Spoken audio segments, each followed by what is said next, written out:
Prime Minister Mark Carney is expected to speak with U.S. President Donald Trump before that Wednesday tariff deadline. Carney was asked today about the state of trade negotiations.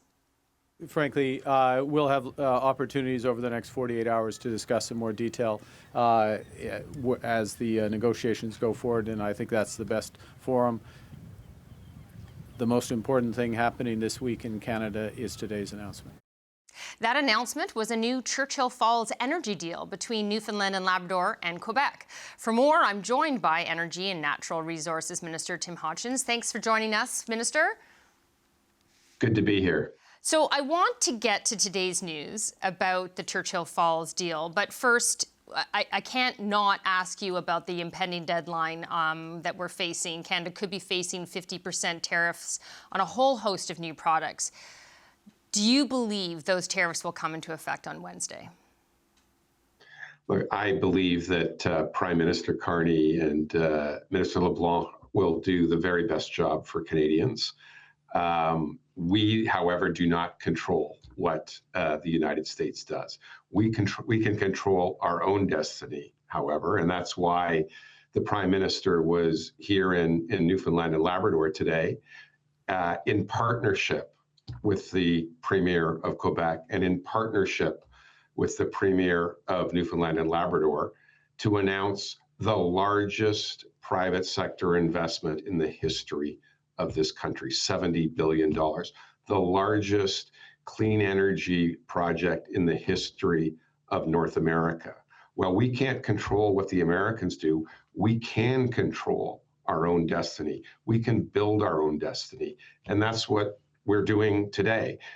Today, we announced an agreement that would create 23,000 new jobs here in Canada, would use Canadian materials, would create enough new clean energy to power every home in Toronto, in Montreal, and Vancouver combined. Okay, Minister, I promise you that I have lots of questions about the Churchill Falls agreement, but I do want to get a sense, because this is what is also on people's minds and Canadians' minds. And obviously, lots of people are very worried about this. And you talk about jobs with the agreement, but there's lots of jobs at stake here facing these possible tariffs. We have, of course, talked a lot about what the provinces, this Team Canada approach, the provinces are maybe willing to do or not do. What is your sense about whether the provinces and territories are amenable to, let's say, putting American booze back on shelves if there is a deal reached?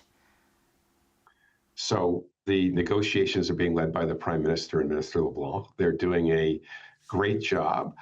What I see, and in conversations I had with Premier Wakeham today, and I know you'll be speaking with him shortly, and in the conversations with the Premier of Quebec, I see unity. I see unity of us coming together and saying, we will get the very best deal we can for Canadians, but we don't control what the Americans do. Now, you say you see unity. Do you see elbows up? Because there is a lot of concern and a lack of appetite, it would seem, amongst Canadians if the surveys and the polls started to be believed for more concessions. So do you think you can still characterize the Prime Minister and his negotiating team as elbows up? The Prime Minister has been very clear. He's not going to do a bad deal for Canada. We're going to do a good deal for Canada. Okay, so now let's go back to Churchill Falls, because I know that's what you really want to talk about. Do you believe that today's deal is better than the 2024 MOU that was originally reached? Absolutely. I mean, let me just go through four parts of it. The new deal has 70% more power, incremental power than the old deal. We're going from 3,900 megawatts of power, incremental power in the old MOU, to 6,500 megawatts of new power in this transaction. It's also more affordable power. The federal government has stepped up and is providing financing support up to the tune of $10 billion, which will make power more affordable for people in Quebec and for people in Newfoundland and Labrador. So more power, more affordable power. It's also a more comprehensive agreement. The MOU in 2024 only dealt with the generation of new power. This deal unlocks not just generation, it unlocks new transmission and gets that power to new mines in Labrador and Quebec. Those new mines will generate tens of billions, if not hundreds of billions, of new revenue from these major new mines in the Labrador Trough. This will also unlock new infrastructure spending. We need to expand the ports to export those critical minerals, and we need to expand the rail to do that. All of these things create new jobs, new prosperity. They show that we can be masters of our own destiny. And that's why this is so important. I was struck when I was looking through the whole presentation from the technical briefing and the slide presentation about how comprehensive this deal is compared to the 2024, how much more it includes and is broader, certainly, than just Churchill Falls. But I'm also struck by what seemingly needed to happen to make it happen, which is support from the federal government and is this major projects office referral. What happens to that federal support if a new Quebec government comes in who's not in favor of this deal and withdraws from it? So Quebecers will make their own choice, obviously. What this deal does is creates new generating capacity. If there's no new generating capacity, we don't need the new transmission capacity. If there's no new transmission capacity, we don't need and can't operate new mines. If we don't have new mines, we won't have new rail and new port facilities in Quebec.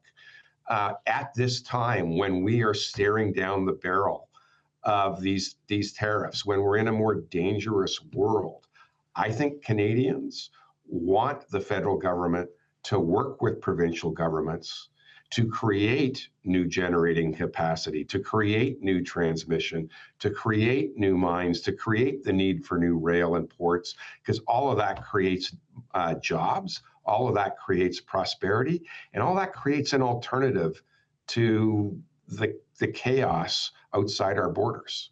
Speaking of chaos, I did notice that the Prime Minister at today's announcement mentioned that when he talks to President Trump, he will make sure to highlight this deal as something that Canada is doing. It was it seemed like a less than veiled hint that he wants to prove that there is things that the U.S. would miss out on in terms of partnerships with Canada if it goes the tariff way. What should we take away from what he said on that? What we should take away is we are masters of our own destiny. When we work together, when cooperative federalism is working, we have the critical minerals. We have the ability to create the clean energy. We have the ability to export our products around the world. And we will do that for Canadians. We will look after Canadians. We will put Canadians first. In this time of volatility around the world, Canadians want their government, their federal government, to work with the provinces, to work with First Nations and Indigenous people to build Canada and create alternatives to this craziness. That's what today was all about. But it sounded like it was also about making sure that the president knows that. We will look after Canada. Before I let you go, I did want to ask you, in terms of today's referral to the MPO in terms of Newfoundland and Labrador, does that referral make you optimistic of more referrals coming? In particular, of course, I'm thinking of the one in Alberta. The Prime Minister has said we will be a clean and conventional energy superpower. We will give ourselves more than any other country can take away from us. And he also said, we're just getting started. We are just getting started. Canada has what the world wants. We're going to build it. We're going to create prosperity for Canadians. And so you're telling me stay tuned? Stay tuned. Okay. Thank you very much, Minister. I really appreciate your time. Thank you. Take care. Newfoundland and Labrador Premier Tony Wakeham joins me now. Welcome, Premier. Great to be here. Thank you. So tell me, why is today's deal worth the multi-year delay since the 2024 MOU?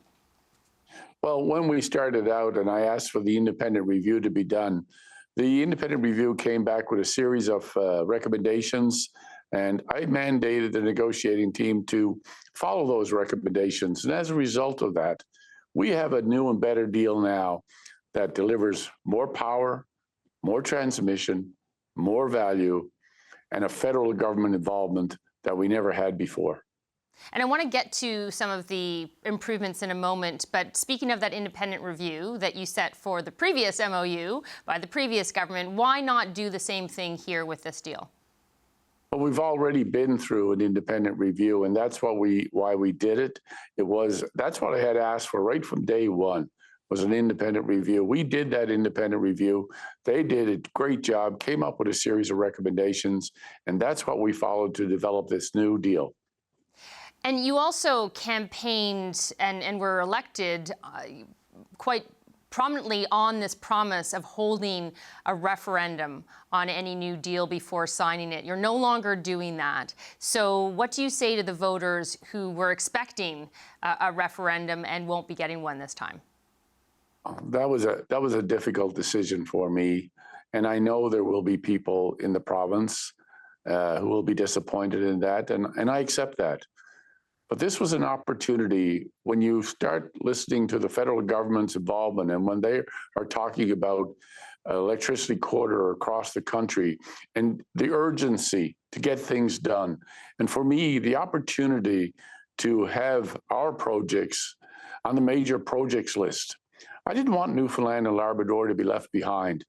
I want us to be part of that energy project. I want us to be part of building Canada strong. And that was there. That opportunity is here right now, and we're going to take advantage of it.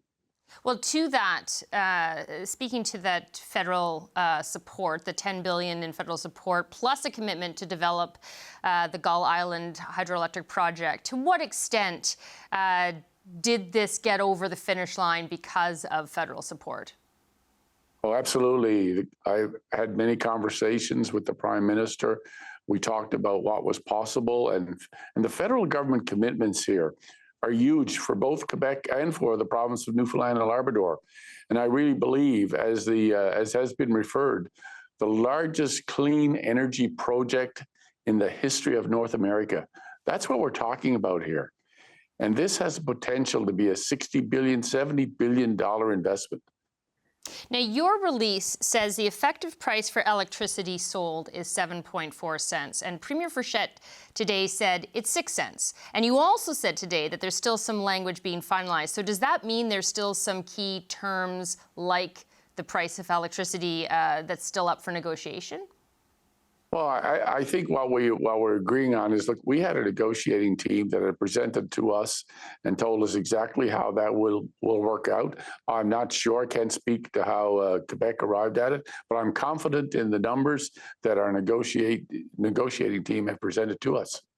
Okay, you're confident in the numbers, but they do seem to differ. That's what we're trying to get at, is how will that get sorted so that everyone can agree on what the numbers are? At the end of the day, the definitive agreements will be done and we will get to those in December. But I go back to the point that we're going from a previous MOU that had a net present value of $36 billion to a new agreement, a better agreement that has a net present value of $49 billion. And when we talk about cash flows, and the previous government would use an estimate of $225 billion. If I use the same math, that number has now increased to $273 billion over the life of this contract. That is significant for the people of Newfoundland and Labrador. Hearing all that, there is still the politics of the situation. And by not implementing the 2024 MOU and pushing the timeline closer to a provincial election in Quebec this fall, where the party leading the polls is vowing to rip up the deal, have you not risked making all these improvements moot anyway and jeopardizing the deal? I don't believe so. I think if you take a close look at the deal, as I have described this deal, this is a win-win-win for Quebec. It's a win for Newfoundland and Labrador, and it's a win for Canada. Now, I can't determine what will happen in Quebec, but I do believe that this deal is not just a better deal for Newfoundland and Labrador, and it's not just a good deal for the Premier of Quebec. It is a great deal for the province of Quebec. Do you think, considering we don't know the electoral outcomes in Quebec, that you can convince whichever party wins, if it turns out not to be the CAQ in Quebec, that this is a win-win-win and change their mind on that? I think that that's something that will happen after the Quebec election. Whoever forms government will take a look, and they will certainly see the value of this opportunity that is ahead of us, the partnership that is ahead of us with the province of Quebec, Newfoundland and Labrador, and the federal government. Okay, really appreciate your time. We have to leave it there. Thanks so much, Premier. Thank you.